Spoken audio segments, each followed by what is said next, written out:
This couch. Whoop, whoop, whoop, whoop, whoop. Surprise sandwich. Oh my gosh, I'm so starving. I'm so starving. I'm so starving.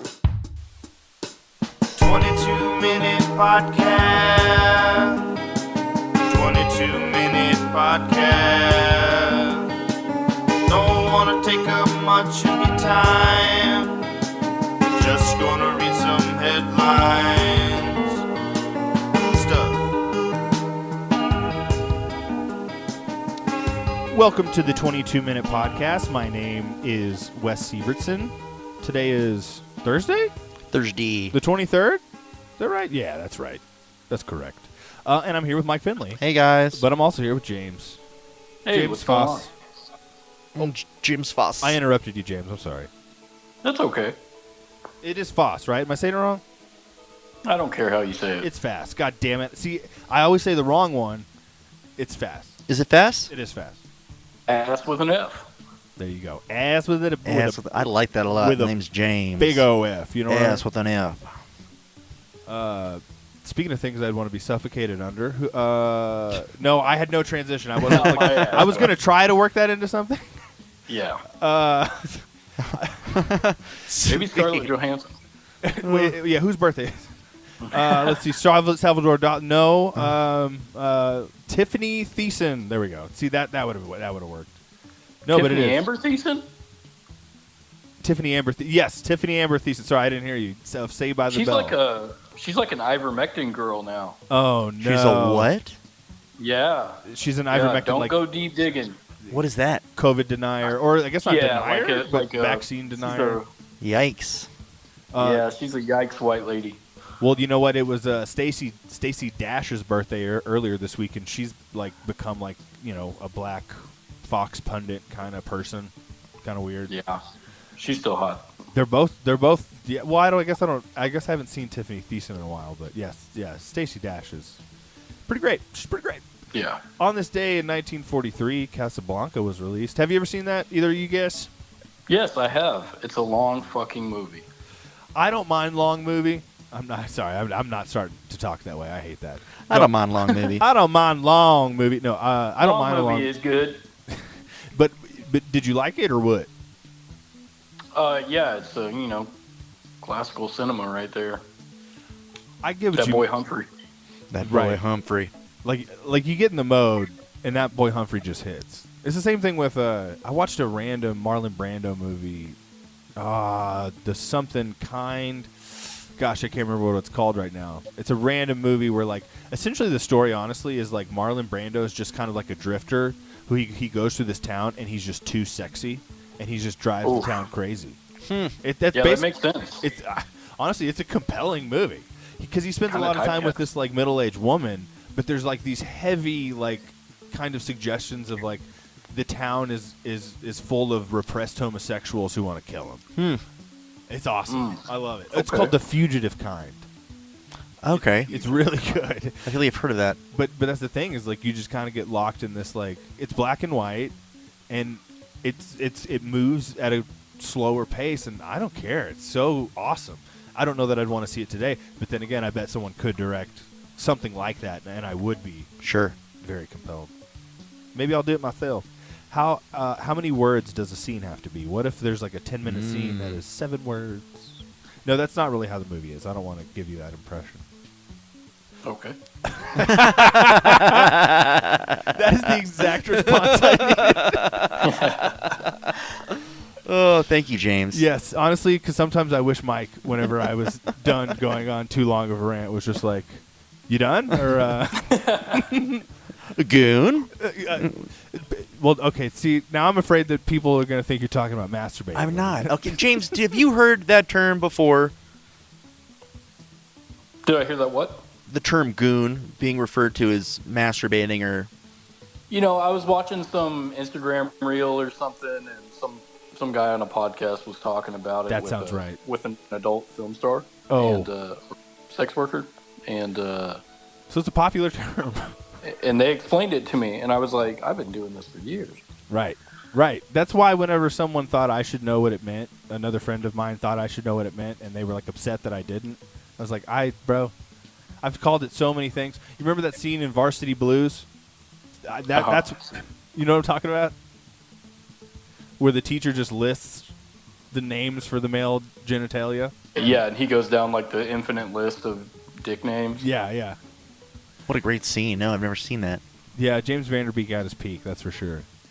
Speaking of which, he's still sick, so keep him in your... Oh, that's right. That was a couple What's weeks ago. going I on think with we James? talked about that. Man, he has a... I think he has a form of cancer. I'm not... Man. I'm not... That may not be correct, but I know it's that serious. He has some very, very serious sickness. Man, that sucks. He's always been a good sport and like cameoing, and not to mention Dawson's Creek.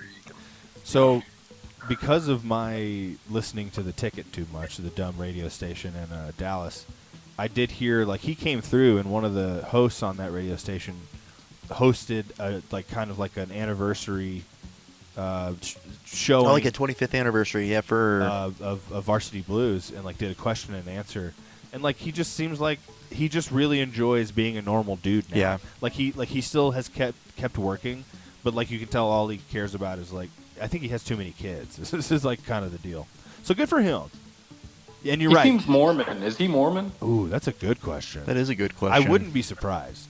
You know what though? Seems One of my favorite. What'd you say? He just seems Mormon. I don't know. There's a wholesome whiteness to him that really Yeah. makes him seem Whole Mormon. milk. There you go. Full on whole milk. You know what though? My favorite professor from the University of North Texas was Mormon, or at least brought up Mormon. He wasn't Mormon anymore. You know what he was? He was gay as hell. He was not Mormon, but he was so enthusiastic about film history, and I was so engaged, and I was so mad at the people who would like eat food during his class, and I felt like old man yelling at cloud. Meme. I love eating though, and I love movies. That is the problem, right? Is like because we would watch chunks of movies, not every day, but we would. And it's like, yeah, I do wish I had a hot dog right now. There's no question about I it. fucking love hot dogs. Jesus Or 8. Christ. Yeah. Maybe a little bit of extra salt. Do you have it? No. Have you ever? Do you remember? Did either of y'all watch All or Nothing with the Cowboys a couple years ago? Mm-mm. Yeah, I did. I think we've actually brought this up because there's actually 2 or 3 really fucking funny moments. I think I told Mike about one where like they're talking to Jerry and he's in his helicopter and they're on their way to that's right. the Star in Frisco, and like some assistant like off camera says something to Jerry and Jerry's like, "What's that?" "Oh, we got to turn around and get Steven." "All right. Oh, good. Well, all right, let's do it." Why not start the day just fucking things up? It's just so. But he has no malice. Like honestly, I sounded more angry than him there. Like there was no malice in his voice. But one of the other really funny parts was him, like on a business call, speakerphone style in his office, just like salting a McGriddle. Like, Oh my god. like and you know what? They clearly had to wrap the McGriddle in like non, branded McDonald's, whatever. But Uh-huh. it's still a fucking McGriddle. It's so And funny. and it's such an old man. Like my grandmother would just put salt on everything, kind of shit. Because I guess it comes from a Depression era Yeah. influence. Like everything tastes bland, so we got to put salt Yeah. on it. Like kind of bullshit. I mean, I get putting salt in McGriddle because it's so fucking sweet, so you got to balance out that Jesus. James, one time Mike made rice pudding. I definitely did. And it's not as simple as you think it is. He made pudding, and he put rice in it. I put Minute Maid rice in it. Yeah, I don't think that's the rice that goes in there. You're absolutely right. It's not the right thing. I put that in my mouth, man. And I didn't know. I did not know where I was. Oh Fucking my Uncle God. Ben's? What the fuck? Dude. I brought it to a potluck. You can't put Spanish rice in vanilla pudding. That would be amazing. Actually, you should do that and Oh give it my to your daughter God. and see Oh, what she does. Jesus. Do you ever prank your daughter, Mike? There's pranks. I haven't food pranked though, but that sounds like That might be crossing a line. Yeah. Food pranks, Like, Oh like my God. food is sacred, Mike. it should be. I will say I do Mike. What was that going to accidentally be? I do Mike likes chili. I do like Mike's chili, but you put beans in it, and that's just like a style, Oh, yeah. a style of it. And you do cook the kidney beans appropriately, I will say. But the first time I had it, I was shook. That there are beans in Yeah, it. I was. I didn't realize. Look, I didn't know Really? that. Texas I've thing. always Yeah. put dark red kidney beans Oh. in my chili. Well, there you go. Like Never I didn't mind. realize there was a chili without beans. I think that's predominantly it, but there's clearly pockets of places that I am completely unaware of. That I mean, because that's what Mike puts in as the kidney bean. So yeah, I'm just wrong. No, my grandfather would make enchiladas, which he was and then he would make chili. Those were his two staples. Oh, yum. One he was taught by my very illegal immigrant great uncle. So they felt pretty authentic. I wish I would have learned. I wish he would have taught me that. But then again, I'd probably be very annoying with showing up. Hey guys, look at my face and my nose and my skin. You want some enchiladas? They're authentic. I promise. Let me tell you about a quarter of my family who were in this country illegally. No, I guess one of them was, and then the rest of them were perfectly legal. And then after they were born, he was legal. So, game over, man. Nice. Game over, man. He died in his 50s, and everyone is positive he died because he smoked a lot of weed. Oh, really? So maybe we'll have the same fate. Interesting. Speaking of smoking a lot of weed, on this day in 1977, Pink Floyd's The Animals was released. Nice. It was a good transition. Thanks. Speaking of music, I once was in a band that had a song called Ink Heart, which is a movie with Brendan Fraser, who also has a December 3rd birthday like James and myself. And the movie Ink Heart was released on this day in 2008. That was a bad transition, Mike. We have an example of one, example of another. That's cool you guys share your fucking birthday with Brendan Fraser, though. That's always been, I mean, because obviously I've known who he was since. I will say he was heavy on my radar around. From like Encino Man? Well, no, that's definitely what I first saw him in. Shout out Encino Man. Yeah. But I didn't know like who he was, even though I'd seen that movie, until, I mean, honestly, it was the combo of George of the Jungle. Oh, yeah. And Dudley Do-Right. I was going to say, it's like 1997, 1998. He and you know what? I don't think I understood this as a child, but yeah, I do want to see 1999 Brendan Fraser and Leslie Mann fuck. Yes. I do want to watch that. Thank you, the 90s, for presenting those two people to me. I got to tell you, that movie was fucking packed. That theater, I went to go see it. My mom took us, and we went to the theater that was still up at the mall. And we went in, and they oversold that bitch. And there were people standing up in the aisles watching the movies, and we were one of them. If you stood up and watched that movie? That fucking movie, dude. George of the Jungle. You stood up for? Yep. No, Dudley Do-Right. Or George of the Jungle. George of the Jungle. Okay. Wild. That's actually crazy, because I was thinking, because I'm pretty sure Dudley Do-Right came out after George of the Jungle. I think. I think it did. So I was thinking you were talking about Dudley Do-Right, so I thought, I mean, people were clamoring for Brendan Fraser. That's crazy. But to know it was George of the Jungle. George of the Jungle. Now I'm shocked. Well, it's just I think it's wild that they let you just stand up and watch the movie, or that you stood up the whole time and watched the movie. Well, that was the 90s, It was man. crazy, man. Fire it was codes. a very popular movie. Fire codes weren't anything in the 90s. I mean, that same theater probably only like 4 years before that still allowed smoking inside. No, yeah. Yeah. I remember, because I know which theater you're talking about in the Denton Mall there. Town East Mall in Mesquite, where we went to high school and all that. They had a theater there. That closed down, I think, when we were like 5 or 6. But I do remember going to a movie and them smoking inside. Like, I absolutely remember that. And that kind of blows my mind. That's also, though, one of the places that they showed, like, a bunch that it was like a big test audience. You can look up a list of movies that were, like, tested at that tiny 2-screen. No way. Outside of Town East Mall, weird. Why in the world? But you know what? Right across the street there is where the advertising team for Sonic the Hedgehog did all their work. Oh, really? Yeah. That's funny. So, weird spot. Weird spot. Fun facts about Mesquite.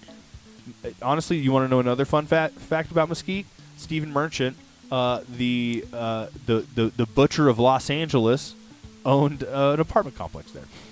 No way. Yep. That is a fun Had fact. a homestead, huh? Oh, he's trying to set up. What is this? What's the sign say? I'm sorry. It's scrawled on some wood here. Keep out. Okay, we should turn around. On this day in... Oh, wait, you already said this, so we're going to skip that.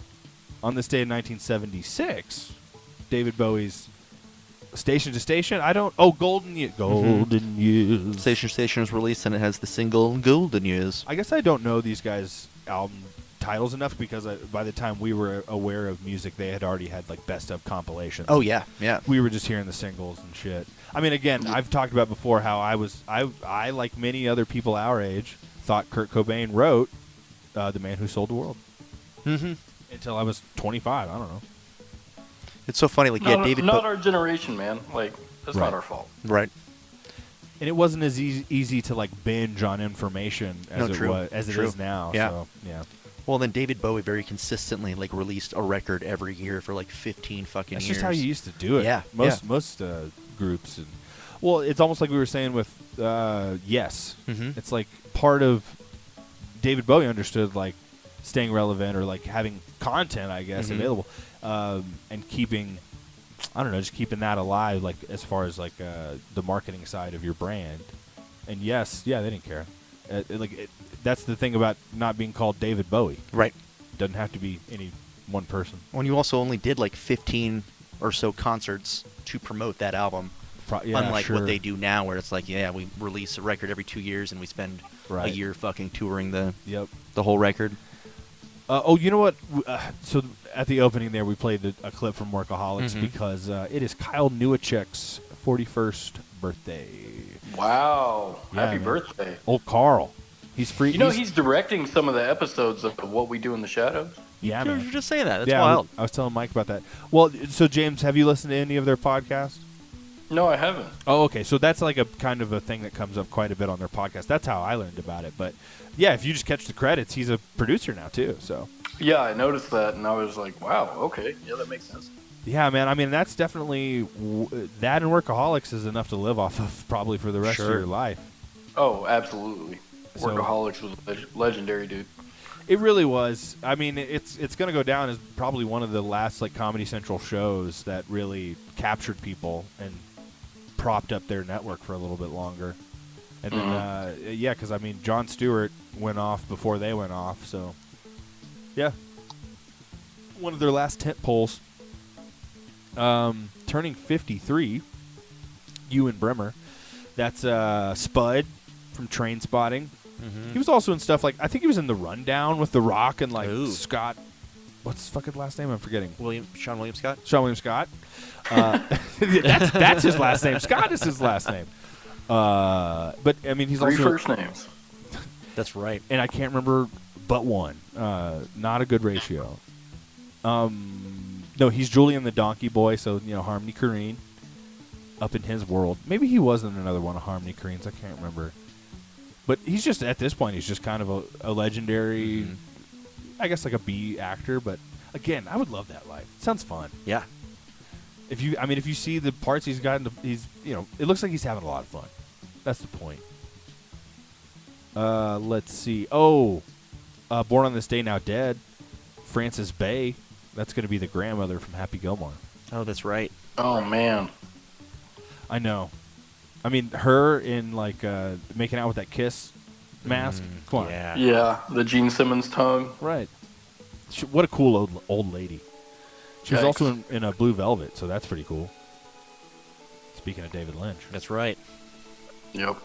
Ooh, on this day in 1983, the A-Team premieres, starring Mr. T. Mm.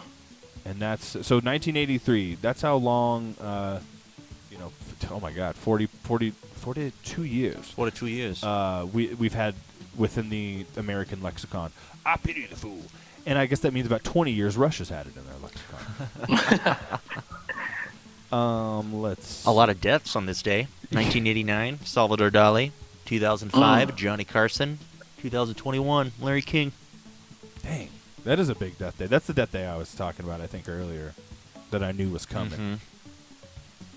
Who is this? First introduced the Rock and Roll Hall of Fame. Who No, we the looking first at? inductees. The Rock and Roll Hall of Fame was started. in '86. Mhm. Okay, I didn't realize that. And those who were inducted included Elvis, Fats Domino, and Chuck Berry. Yeah, people get upset whenever they hear like Dolly Parton going into the Rock and Roll Hall. They don't really get upset. It's like two people online, Mhm. whatever. But just the idea of that, of like, oh well, they're not rock and roll. It's like, I don't think people would call Elvis rock and roll No, right. anymore. So what? I mean, people were calling Led Zeppelin metal. If they heard Meshuggah, they'd shit their pants. So just it's a music hall of fame, all right? It's all pop music at this point. No, it's true. Speaking of pop music, on this day in 2018, Neil Diamond abruptly retires from touring after being diagnosed with Parkinson's. That's Sad. scary. Yeah, that's sad and scary. I mean, not because talking about another good sport, like being in Saving Silverman, Yeah. pretending to be in a homosexual relationship with Jack Black, like that guy's awesome. Yeah. And I mean, honestly, I do have a couple of his songs on my liked, Oh, your playlist? Yeah, so when- Spotify playlist. and when they come on, I'm not upset. So yeah, sucks for him. He's like the better Don McLean, the guy who did American Pie or American Pie, whatever. yeah. It's like he's the much better, but they almost kind of sound the same. They do have similar voices, for sure. Until Neil Diamond really gets into like that baritone, and then it's hard to separate him from or to keep him grouped with anybody else. I don't know. Did we miss anything today? I don't think so. Oh, turning Oh, 75, Richard Dean Anderson, MacGyver himself. Oh yeah, MacGyver's birthday, man. James, Mike, and I were talking about. We've never seen MacGyver, but we like the idea of MacGyver a lot. Yeah. I like how it was the basis source material for MacGruber. Right. I mean, really, that's the biggest contribution. That MacGyver. created Absolutely. God, one of my that movie's favorite funny. comedic Will roles Forte? of all time. Absolutely. Will Forte, yeah. I need to watch the series that they did. The Oh, yeah. series is just as funny as the movie. It's Well, I know what I'm insane. gonna. I gotta figure. It was on Peacock or something. I gotta figure it out. Yeah, it's on something like that. What'd you say it was on? I think Peacock. I think it's an NBC thing. I'm sorry, P Because it was what? like a SNL. I'm sorry. No, James. We can't. P what? This is a family podcast. We're not peeing on any cocks over here, bud, okay?